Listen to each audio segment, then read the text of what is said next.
Hey guys, it's your girl Corporate Carolyn, and it's been one of those days where I haven't even left the house yet, and it's after 5 o'clock.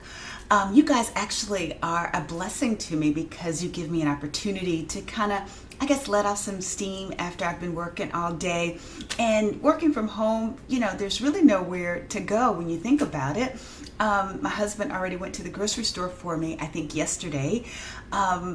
So without the grocery store, the bank, or the post office, and being an empty nester, there are not a whole lot of places for me to go when I have to work most of the day. So you guys are a very, very pleasant distraction. However, you ladies are getting on my last nerves though. Like with some of the responses that I'm getting in regards or in response to advice that I've given, like say on colorism, how if you just put yourself out there, look your absolute best, your Mr. Right will find you. Or how, if I say you gotta believe, some of you will say, well, you're a nice lady and we like what you're saying, but one, in a nice way, you're not saying this, you're old, it was different in your day, it wasn't as bad as it was back then as it is now. And what I wanted to say to you is just the hopelessness is palpable. And I get it that previous generations of people, things were different. Things sometimes do get infinitely harder because, the value systems are changing and people just think so differently. I get it that what you're contending with may be worse than what I was contending with in the 80s. Regarding the colorism thing, it seems like what I experienced has continued. Back in the day, it was just different people. Like it wasn't Beyonce, it was Apollonia, it was the people that were in the group Vanity 6. All of these women were the women that the guys that were in my pool of college people that I might have dated, that's what they were looking for. They wanted Apollonia from the movie Purple Rain. They wanted Vanity from Vanity 6. They didn't want me. And some guys even said, you're too dark, I want a red bone. The nerve that somebody would actually say that. But those fools, who weren't worth my time, they actually did me a favor because I was there and available when my Mr. Right came along, who is shades and shades lighter than I am. And a lot of black girls wouldn't even talk to him because they assumed that he didn't like dark-skinned women. And when I asked a friend, I said, why didn't you, you knew he was here? And she said, oh yeah, I knew he was here. I said, why didn't you talk to him? And she said, because I thought he didn't like black women. And I said, well, he seems like he likes black women to me, and he was judged, wrong based on the standards of a lot of men of that day. So if I would have based my decisions, my actions on what everybody believed at that particular time, I would have missed out on the husband that I've been married to for over 32 years. We wouldn't have the beautiful children that we have. He would have just thought that most black women didn't want to talk to him. That's what he thought. Because believe it or not, back in the 80s, black women were saying light skin has gone out of style. I think they said it went out of style with Superfly. And so those are the kinds of reverse discrimination things that he experienced. But I refuse to live my life based on statistics, based on the negative things that I see. I base my decisions on faith. My faith that the Lord will provide the things that I pray for that are good for me. And like for those of you who are Christians, the Lord wants you to find a husband. He doesn't want you to be out there, being used and abused by a bunch of boobaloos. So this is definitely something that I encouraged women to pray about. And then once you're praying about this, you really have to believe and not walk around in all this negativity.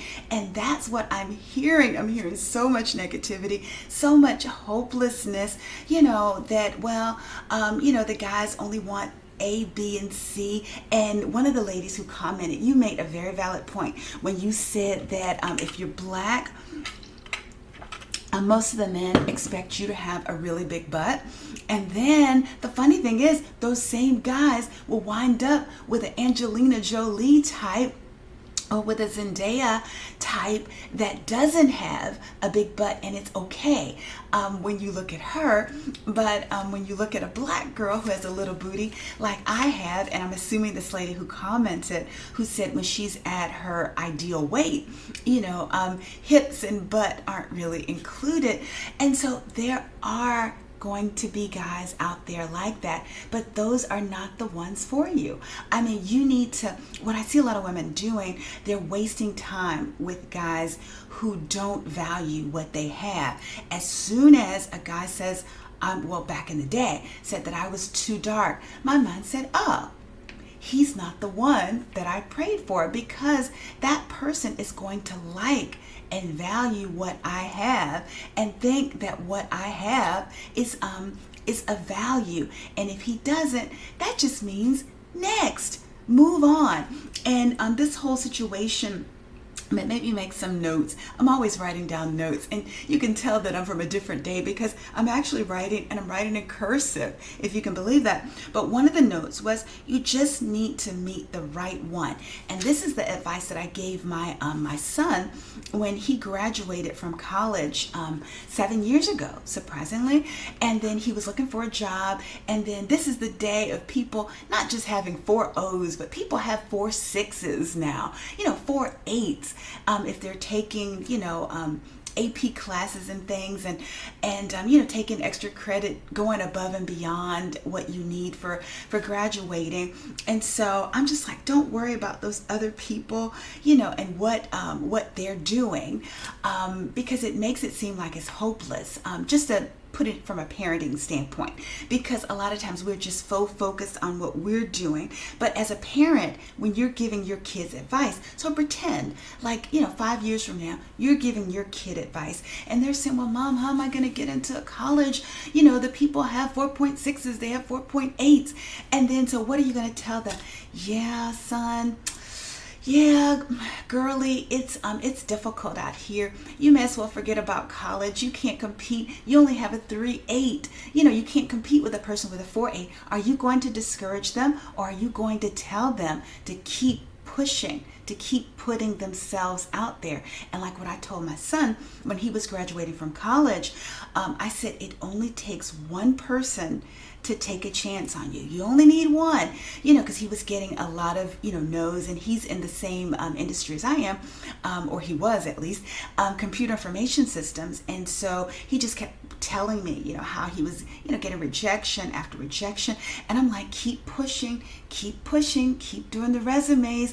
At some point, you're going to get a bite. The right person for you is going to accept the credentials that you have. You can't give up. You can't get discouraged. Stop whining. Keep pushing. Do your resume. Dress up nicely for the interview. I kept telling him to push, and I actually prayed, though. I said, please, Lord, don't let me look bad, because I'm telling him that this is going to work. So please let it work. And so I was so thankful in a few months that the job for him came along. But if I came with that negative, self-talk of saying, yeah, it is hard out here. You're right. These people, some of them have masters. You're competing with people with masters, or, double majors, or people with PhDs. You may as well give up. It's just not going to work. Is that what I'm going to say? He's going to, like, what if he said, well, it's harder than it was for you when you graduated with a CIS degree. It's too hard. I just give up. It's not going to work. What would you say if your kid was saying that? But yet you're allowing that kind of negative self-talk for yourself. So what I would like you to do is stop it. And if you were in my kitchen, I'd want to shake you and say, stop it. And there was something else, that I was thinking about, with your kids. And, I think I said everything. You just need to find the right one, and don't waste any time with these people who don't value what you have. You're going to save yourself a lot of valuable time. This is for most of you, this is your prime. This is your minute or your moment to shine. And so you can't waste your time on fools who don't value you. If they think you're too dark, or if you're too slim, if you don't have the right curves, if you, don't have the right hair, or any number of things that some clowns can make you feel bad about yourself, then I say keep it moving. Shake the dust off your feet. Don't waste another second, but you can't let it make you down on yourself. One of the videos that I'm publishing before this is the only BBL that you'll ever need. And then I talk about how you need to be nice, you need to be confident, and you need to look your absolute best. So with your little brown skinned self, or your little short haired self, or your little carrying a little extra weight self, you need to look the absolute best that you can look.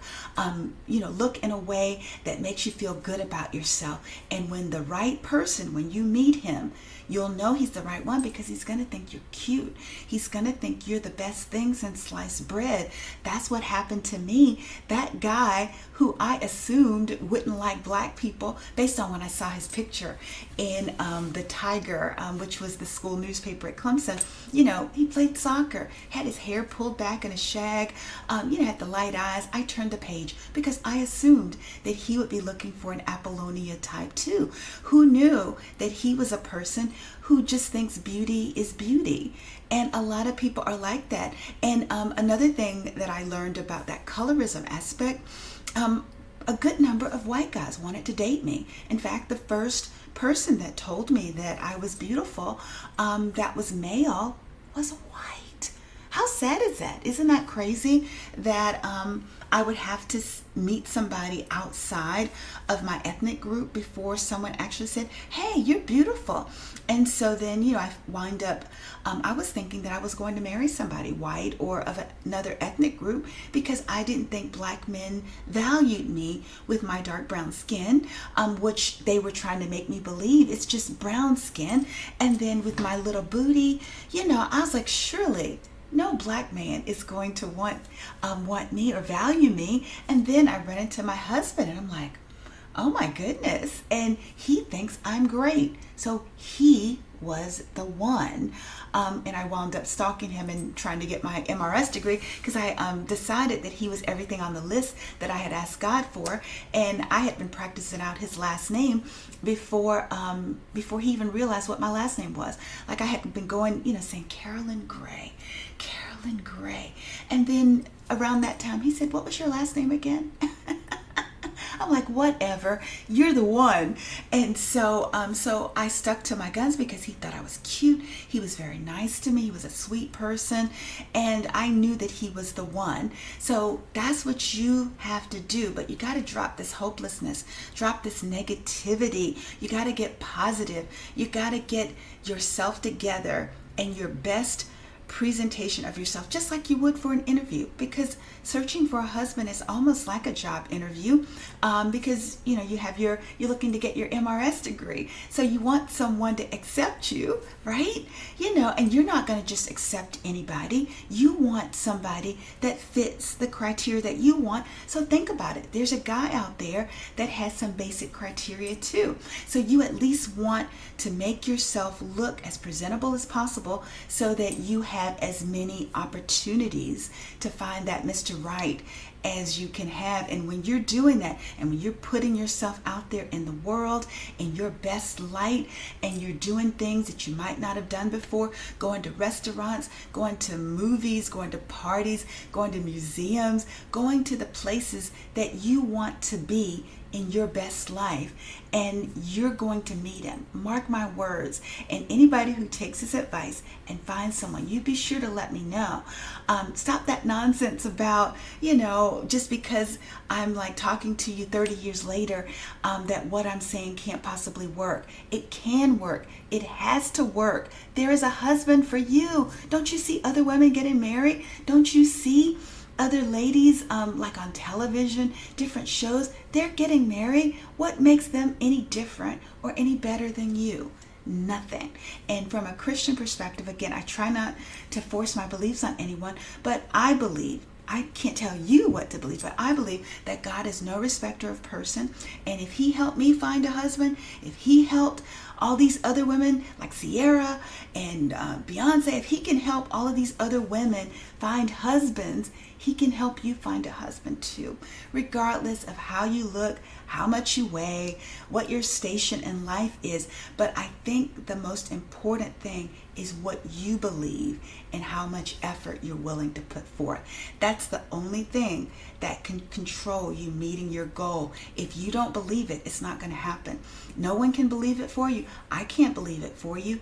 Only you can believe it for yourself. But I want you to know you deserve the very best, and you go out there and you get it. Don't you settle for less. Don't let any fool waste your time. I see too many women letting fools waste their time. If they don't believe that a husband is out there for them, why are they wasting their time with fools? And I say fools, people who don't, and what I mean by fools is a person who doesn't value your worth.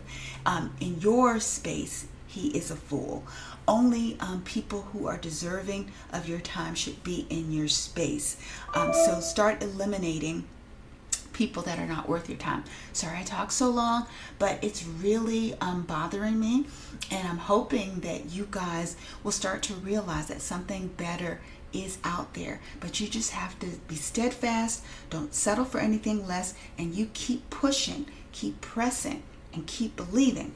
Now, with that said, maybe I'll go take a letter to the mailbox or something so that people can see the shoes that I'm wearing today. No one gets to see what I'm wearing usually unless I go to the grocery store or something. But at least you guys got to see. Hopefully that helps somebody. Let's talk about it. In some comments that are hopefully more positive than some of the ones I've been seeing. But until then, I hope you guys have a good one. Take care. Bye-bye.